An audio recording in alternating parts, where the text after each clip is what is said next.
మనము ఆర్థికంగా బలపడాలంటే మనవాడు బలపడాలంటే మన మతం బాగుండాలంటే మనము మన వాళ్ళ దగ్గరే కొనాలి స్వామి.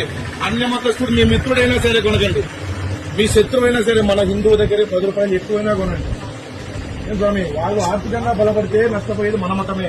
మన మతమే మన బలం. ఏం స్వామి, మన మతం మన మతం మన బలం, మన మతం కాబట్టి గుర్తుపెట్టుకోండి స్వామి. ప్రతి ఒక్క స్వామి మీరు టెంకాయ కొంటున్నా, పూలు కొంటున్నా, ఎందుకంటే సగం సమాజము మిగతా మన హైందత్వము సనాతనలు కాకుండా మిగతా సమాజం అంతా బతుకుతా ఉండేది మన మూలాల, మన ఆర్థిక మూలాల మీదే. మనం కొంటేనే వాళ్ళ బతుకు, మనం పూలు కొంటేనే వాళ్ళ బతుకు, మనం ఆయిల్ కొంటేనే వాళ్ళ బతుకు. కానీ ఆఖరికి హిందూ మతం మీద విషయం కక్కే మతాలు ఉన్నాయి. కాబట్టి గుర్తుపెట్టుకుంటాం ప్రతి ఒక్కరు మతం అనేది గుర్తుపెట్టుకుంటాం. కులంతో పని లేదు ఇక్కడ. హైందవ జాతి అంతా బాగుండాలంటే, ఆర్థిక మూలాలు బాగుండాలంటే మనం మన దగ్గరే కొనాలి. స్వామి ఒక్కరికి గుర్తుపెట్టుకోండి స్వామి. ఎక్కడ పోయినా చెప్తున్నాను, దయచేసి అందరూ గుర్తుపెట్టుకోండి స్వామి. ఇది స్వామి